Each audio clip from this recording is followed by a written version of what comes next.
Well, if you were here yesterday, my name is Samantha.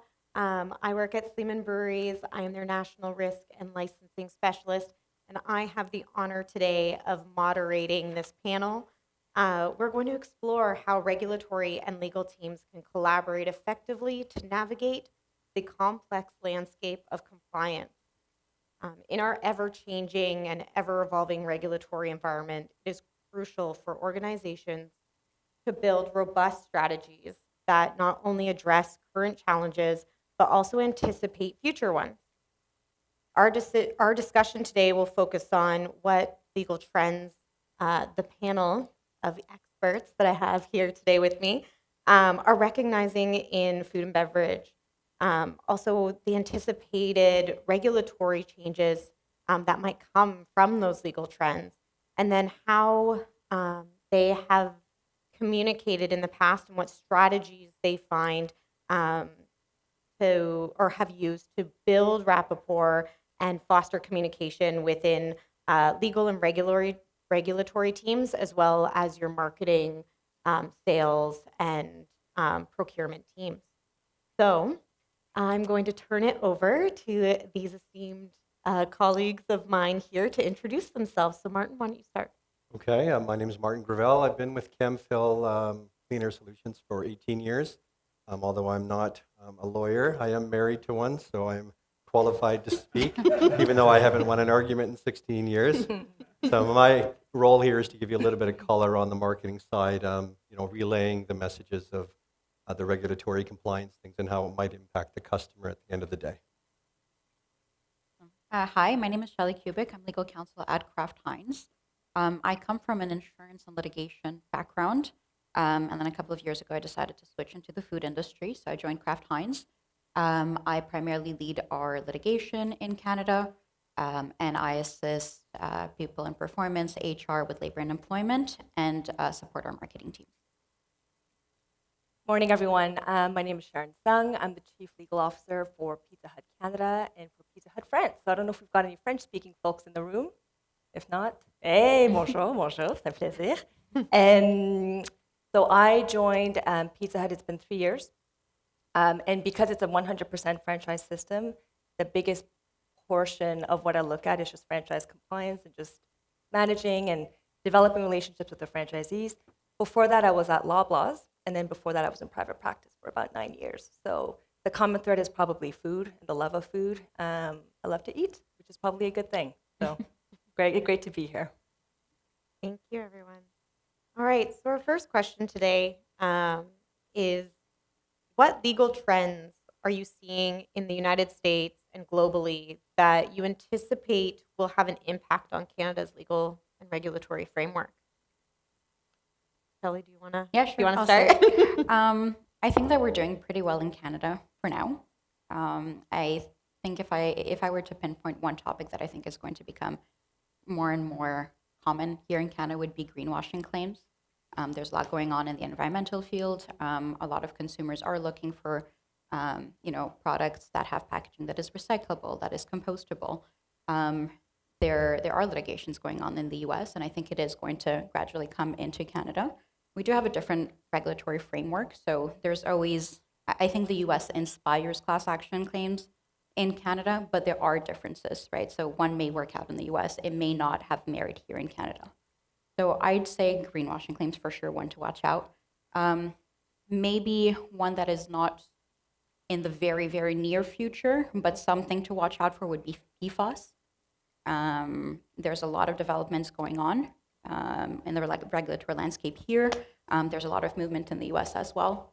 So that's definitely one to watch out for. Yeah, thank you.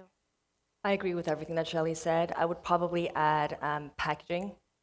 Packaging is sort of coming strong, and a lot of it is coming from the States, but also from Europe as well, which seems to be a little bit more environmentally friendly in terms of their mentality. So packaging is huge for us. I would say not necessarily food regulatory specific, but just the way that food is supplied. So some of you may know the modern anti-slavery legislation. That's come up from the States. It's also come from Australia and from the UK. That recently came into effect in Canada. So even the way that food is supplied I think it's becoming a bit of a topic. So it's a never-changing landscape, and I think we just have to be super vigilant because a lot of the things that are happening in other jurisdictions are inevitably ending up in Canada. I think there's one more that just thought about. Advertising to children, inspired from the global landscape. It's here.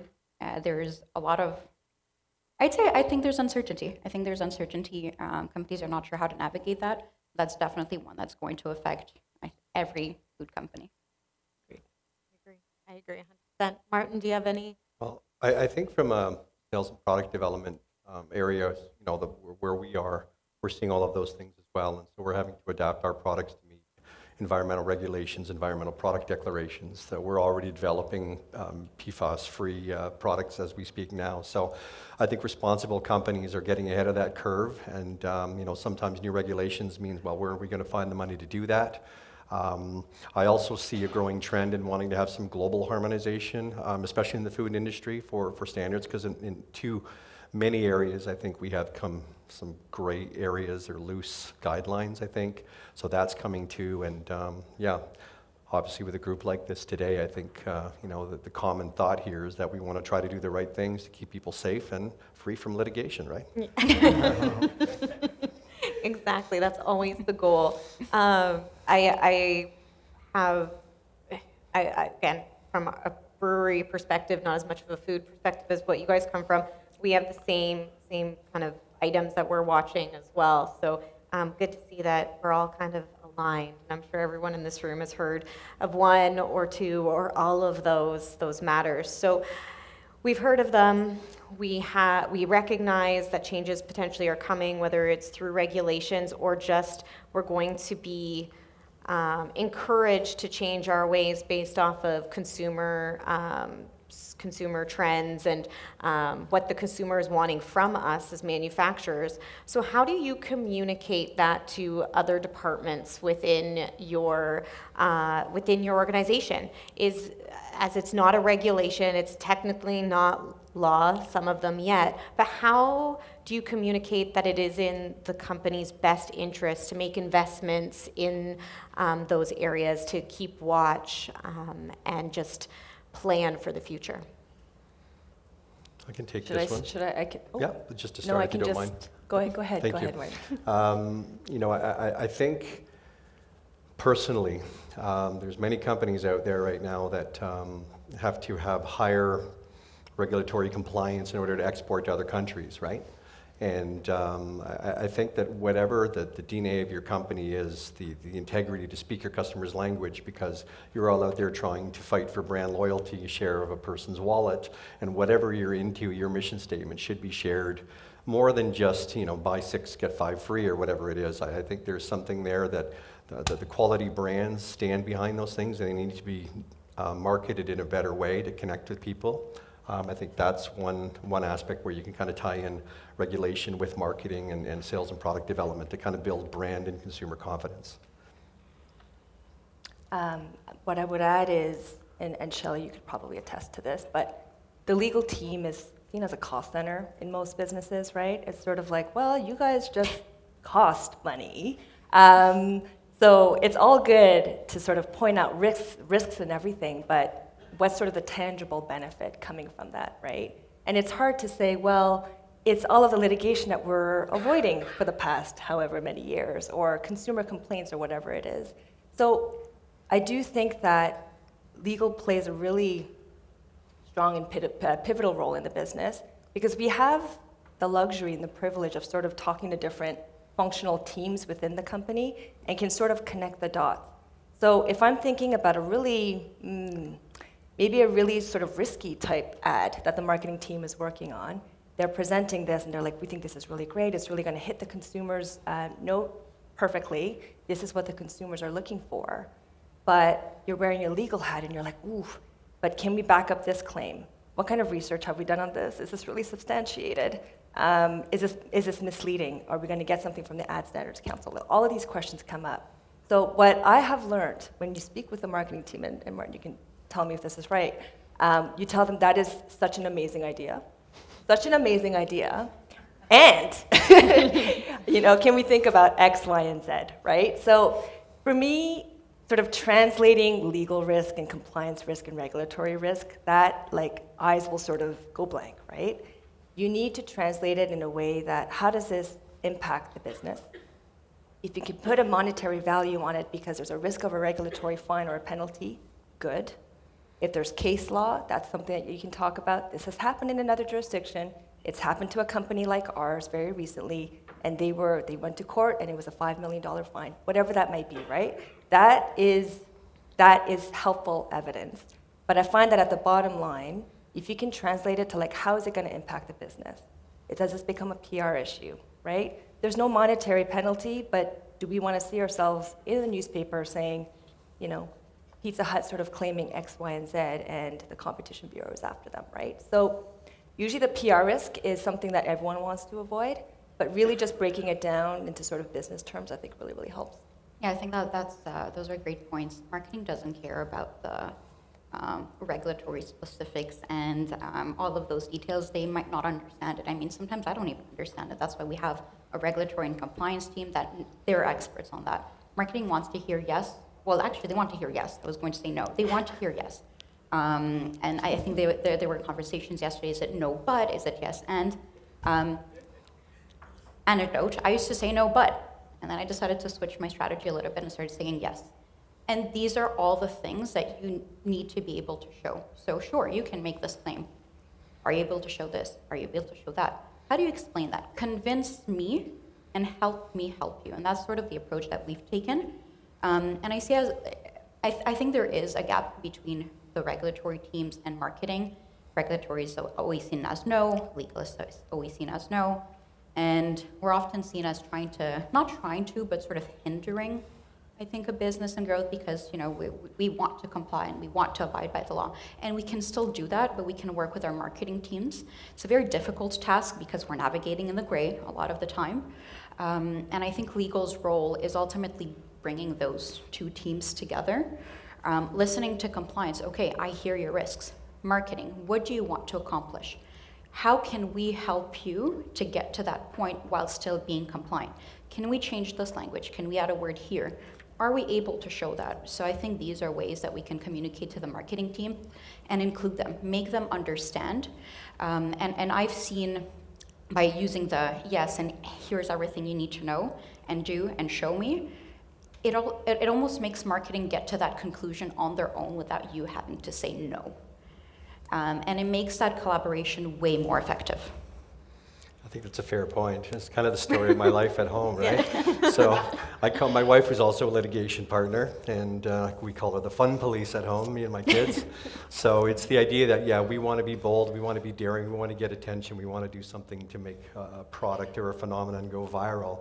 And sometimes, we like to color outside the lines, and then we need people to help us remind us where the lines actually are. So especially in these more sensitive times that we live in, I would say so, and it's important to have that communication. So if you don't have some type of an ad hoc committee at your respective organizations that includes legal, marketing, sales, and some type of governance, I suggest it's a good idea to do, because it's always good to have a balance as far as that goes. So I appreciate you, even though sometimes man, you take the fun out of everything.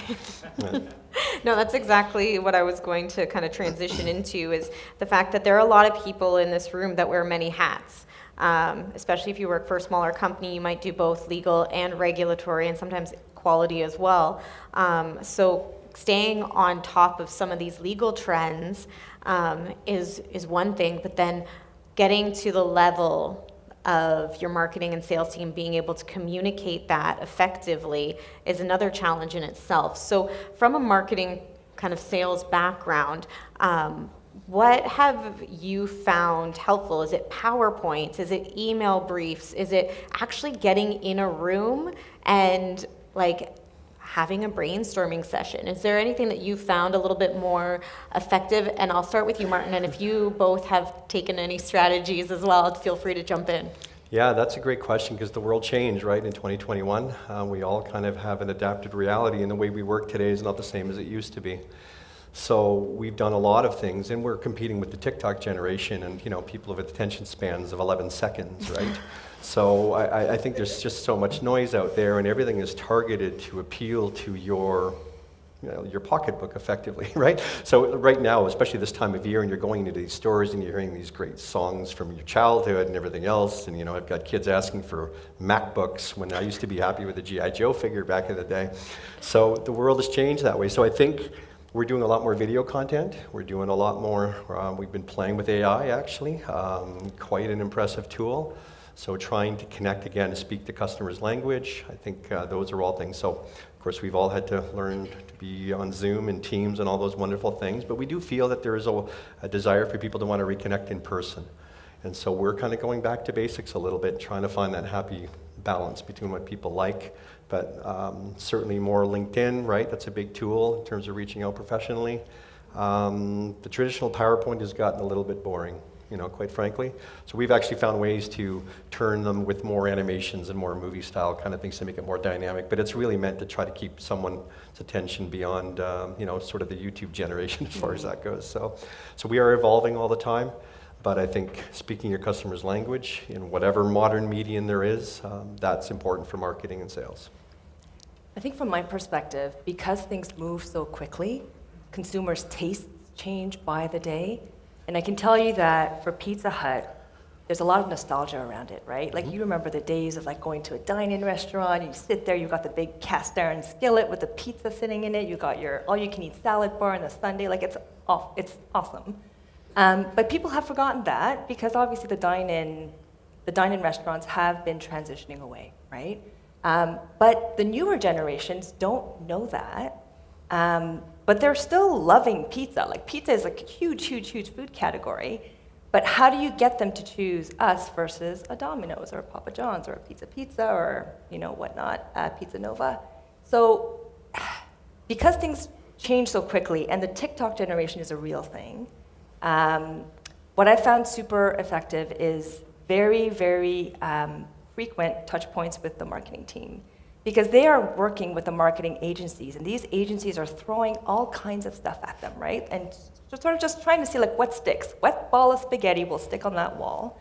So they're dealing with hundreds of ideas. And sometimes with TikTok or with Instagram, things have to be posted pretty much, at least a few posts every day, right? Otherwise you become irrelevant very, very quickly. So what I have found is frequent touch points with the marketing team. Sometimes my sort of underlying question is, if this is just on social media, i.e. Twitter, YouTube, Instagram, and if there is something that we see is not working that well, we can take it down pretty quickly. That to me, my risk tolerance goes a little bit up. However, if it's gonna be advertised on TV, that's going to be a bit of a conversation, right? Because there are a lot more eyes on that, and there's a lot more stricter sort of marketing regulations around it. So, 10 years ago, your risk tolerance might have been the same across all social media channels, but now there are just so many different channels, and the expectation, the risk expectation is so different from one channel to another. I feel that you do need to flex, depending on what channel it is. So, yeah, frequent touch points with the marketing team. Sometimes it's just a quick call, Sharon, this is going live in an hour. Or Sharon, this has already happened. So just heads up, just keep an eye. So it's those conversations, but I think it is building that trust, it's building accountability, and it's sort of at the end of the day, marketing team, we're here to support, we're here to facilitate risk, right? At the end of the day, when there's so much gray, how can we facilitate that risk? So. Yeah, I think it's super, super effective to be in touch with marketing frequently because you build that relationship of trust. And in the long term, it ends up being a benefit because marketing is more receptive to your feedback. So you have gone from the no police to, okay, we're talking a lot. We're developing these ideas. I'm throwing my ideas. You're throwing your ideas. I'm sharing with you my concerns and risks that I see. And gradually you develop that relationship of trust. And they're really more receptive to it. So they're more open to hearing okay, well, maybe you shouldn't do it that way.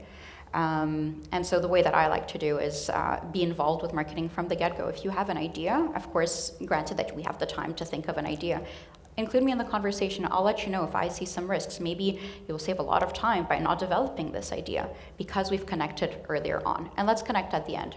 You can develop your ideas, use your creative ideas, do what you want, but you know the risks from the beginning, and then at the end, we kind of sign off on it. And I found that very effective.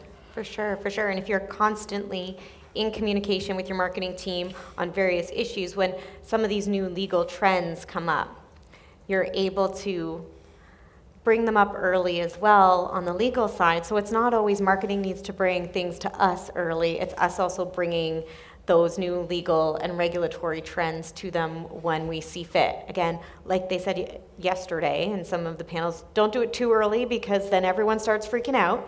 But when the time is right, we're in constant communication and we're able to bring, they're not curing it at the 11th hour and we're like, oh, by the way, you're gonna have to change all of your packaging and you've got 12 months to do it. So no, that constant touch point is great advice. I think that is pretty much all that we were going to cover today. Do we have any questions from anyone in the audience? We would love to hear them. And yeah. What is the importance of social media? I would say uber important. If you don't have a social media outlet on which to advertise your products or your services, I think you're probably already behind. I think we take it for granted that it is already here and that it's been existing for a few years. So if you're not already on that train, that train has already sort of left the train station. It depends on who your target audience is, but nowadays I'm hearing a lot of companies trying to target the younger demographics, the Gen Zs, whatever that means, right? That seems to change every once in a while. But that's where they are. They are on social media. They're in virtual worlds. So you were mentioning AI. One of the ways that we've started to advertise is in virtual worlds, where these kids are playing video games with their virtual goggles. Clearly not the target demographic, but they've got the virtual goggles, and you'll see a pop-up saying, hey, time to eat. You want to order a pizza, right? And then there's like a little QR code that pops up, and they can order a pizza as they're playing. So it's crazy when you think about that, right? It's like, wow. But it really is being where your consumers are. And if that's social media, then definitely you have to be on it. And Sharon mentioned the marketing teams want to stay relevant, the brands want to stay relevant. So social media is absolutely everywhere. It takes a big chunk of our lives day to day. And so if you're bringing back a product and you want to bring that nostalgia, you're going to try to connect through social media. If you want to bring in the newer generations and introduce them to that product, you're going to use social media to connect. So yeah, very relevant. Yes. We got other questions. Can I just speak? Okay. Staying on the social media kind of train, I think there's been a proliferation of use of influencer marketing. I guess, how do you kind of get ahead of things, be proactive, and mitigate risk there? What are some, I guess, strategies or techniques that you use to stay on top of it? So we have ultimately guidelines and briefs that we provide influencers. So we have an idea that we want to develop. We work with the influencer. We abide by all of all of the rules that we have to abide by, and we ultimately work with the influencer directly on the messaging. They do get some creative liberties, but we also do have to work within a frame. Yeah. So legal works Um, directly, or do you work with the PR? So the marketing teams, the brand teams, PR work together with the influencers, and our organization, legal, does have a final, like, okay, this is good. So we just want to make sure that everything we're doing is still compliant, that we're sending the right message, that there are no gaps. So legal is, I'd say, not super involved compared to a whole, compared to a big program or an ad on TV. We're sort of at the end, like, okay, this is fine. Yeah, it's a huge phenomenon. We've seen influencers very recently influence the outcome of an election not too far away from us, right? So you want to get a pulse of how fast things are changing. You look at the behavior of the young people, whether your own kids or friends of the family. If I don't get called dad anymore, I get called bruh.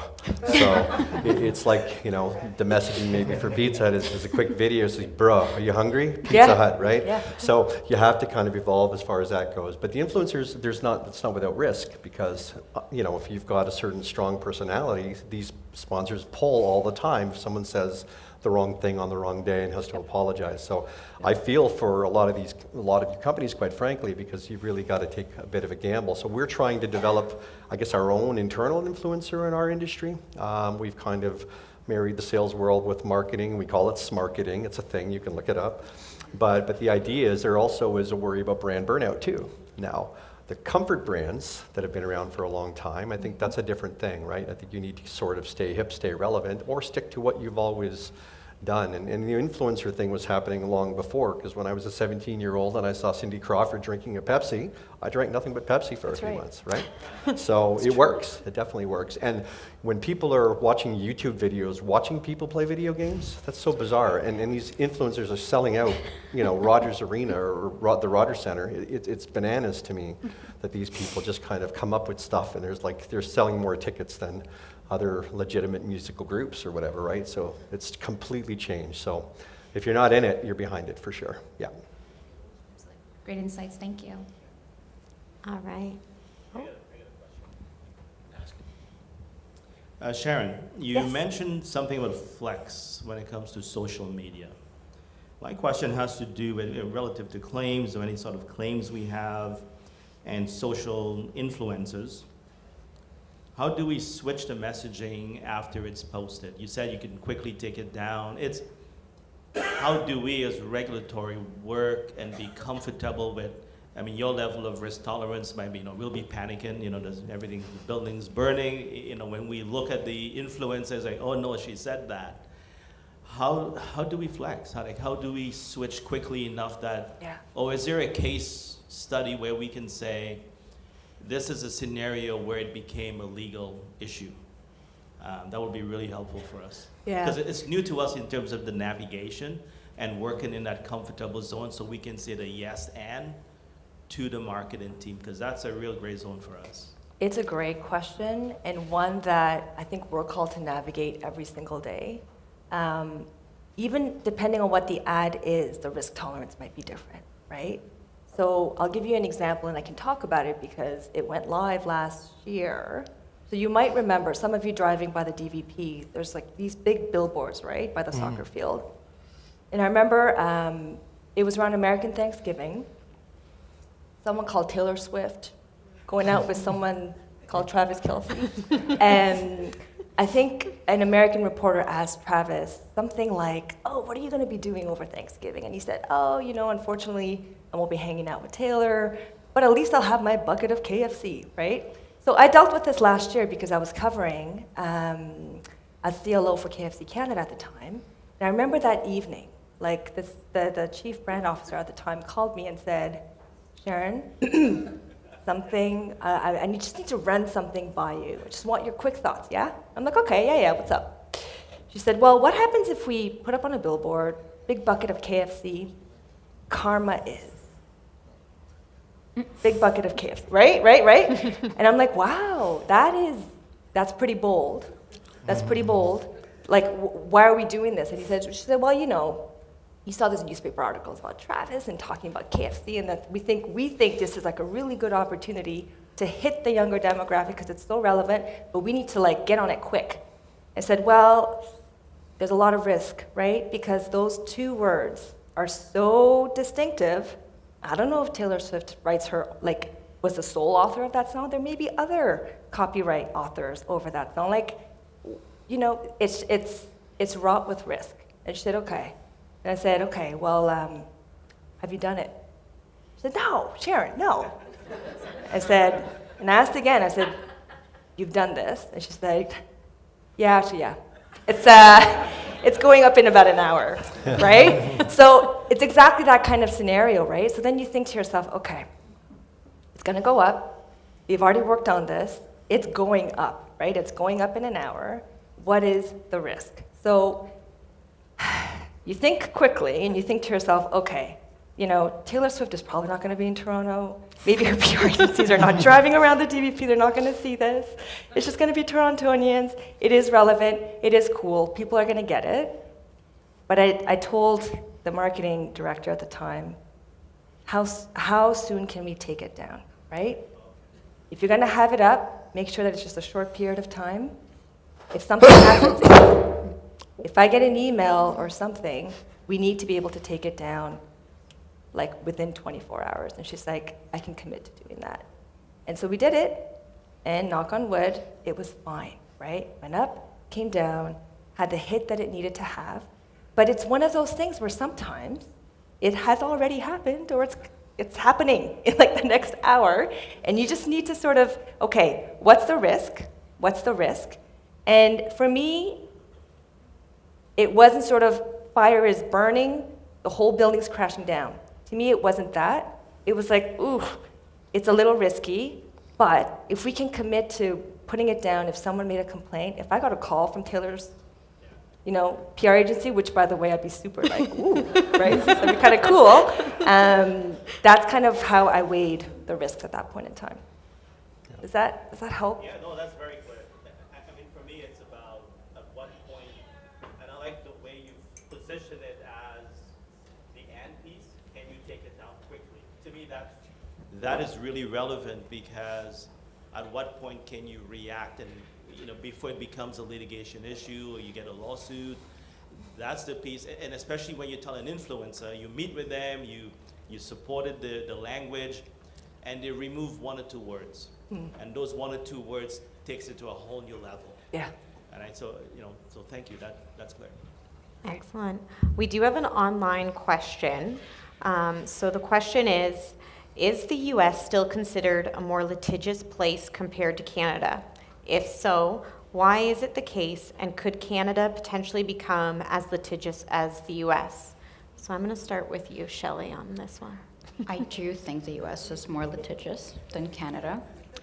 As to why, I think the legal frameworks are very different. Plaintiffs, or let's say in class actions, can get way, way, way more during litigation. A lot more damages are awarded. We have caps in Canada.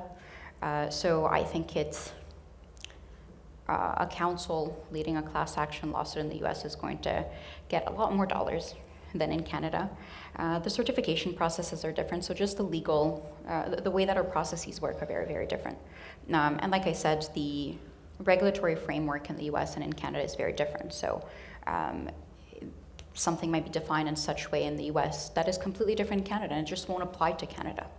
So I think we have a little more frames and borders in our legal system. Yeah. I would agree with that. I would also say, you talked about certification, so class actions are, popular is not the right word, but they happen a lot in the States. In Canada, they happen, but they take such a long time that it just feels like there's not that many. So case in point, Pizza Hut Canada actually is going through a class action. People may not remember this, but almost 3 years ago, there was a Toronto Star article about Pizza Hut Canada being sued for $150 million by a delivery driver of one of our Pizza Hut franchisees. Very similar to the Uber Eats class action, where they believe that they are an employee versus an independent contractor. But I'm here, and it's been 3 years since we received the statement of claim, and we still haven't gone to the certification motion hearing. Whereas in the States, these things move pretty quickly. And I'm hearing from counsel as well that they're in their 13th year in a class action, right, in Canada. So these things drag on, they have legs, they don't move very quickly. So I think that's probably one of the reasons why in the US it is a little bit more, it is definitely more litigious. They move a lot more quickly. I'd also like to think personally that Canadians are just not that quick to be like, well, I'm going to sue you, right? Because we're just maybe just nicer people at the end of the day. But that's just a personal opinion. Hopefully there's no Americans. Yeah, exactly. Oh, no, yeah, sorry. Yeah. I concur. Yeah. COVID created Excellent. a very... Well, there's... Oh, sorry. Go ahead. I was going to say COVID created a very, very big backlog in our court systems. very big backlog, and I think Yeah. we're still recovering from it today. So, like Sharon said, it would take a very long time to get somewhere. Yeah, yeah. There was another online question, which I'm going to direct to you, Martin. How do you deal with social media influencers that post videos made at retail outlets, conveying the message that the well-known national brand product is trash, nutritionally, its ingredients, etc.? So you should be buying another brand, or it's suggesting that you should be buying another brand that is cleaner. How do you deal with something like that? Well, that's really tough, right? Because as a company, you have to conduct yourself with a certain code of ethics, and anyone with an iPhone or and a microphone or whatever, a platform can say whatever they want. And so I think the problem with this is by sheer volume of opinion, some of it genuine and some of it sponsored. People are trying to leverage their stuff as being better than something else, and every single day, many of you compete against each other for the same attention and share of market as well. So how do you deal with it? I think for us, we would have a legal department to send a cease and desist letter and do all that stuff and hopefully get people to kind of correct their behavior. But that, some people sort of ignore that because it takes time and resources to do it. At some point, it's just not worth it. So it's just about sort of maybe, covering your ears and blocking out the noise. You may have more legitimate strategies, but for us, if somebody is trashing a particular brand or something like that, we're forbidden to do it within our own code of ethics, which I appreciate, but there's lots of other people who say, oh yeah, it's just as good, but it's cheaper, or it's not working, or whatever the case may be. So that's the way we would handle it, but I'm sure they would do it with much more aplomb than that.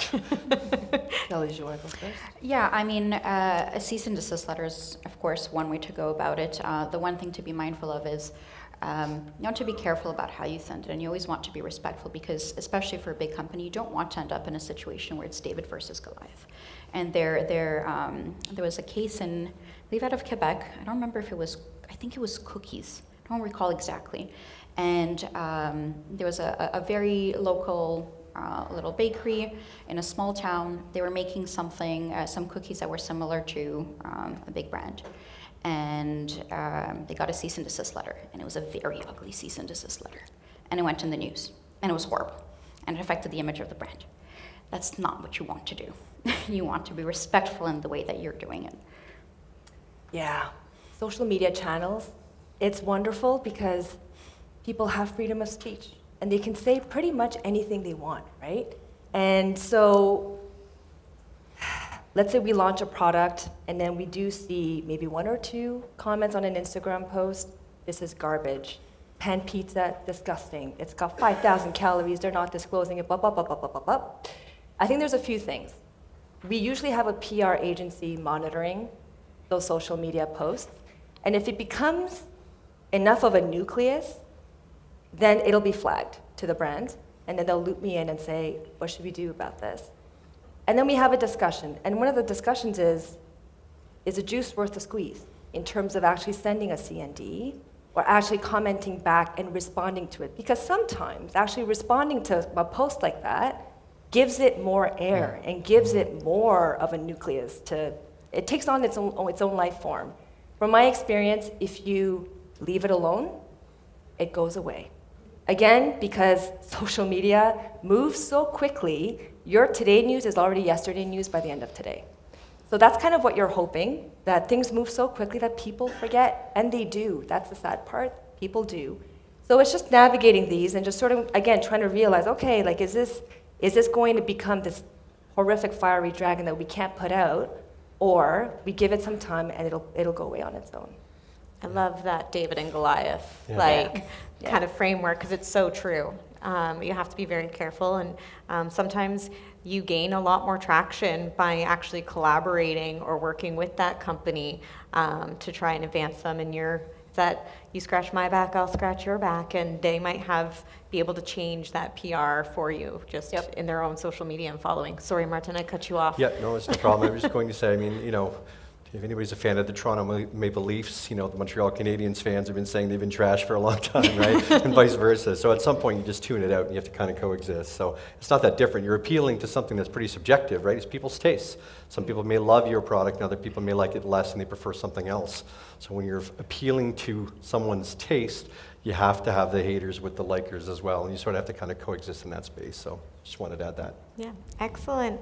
Well, I think we're out of time, but thank you very much, everyone, for your questions. Thank you online for forwarding your questions as well. Thank you to these wonderful panelists for your insights today. And yeah, It's my pleasure. Thank you. excellent. Thank you. Pleasure. Thanks, Thanks, everyone.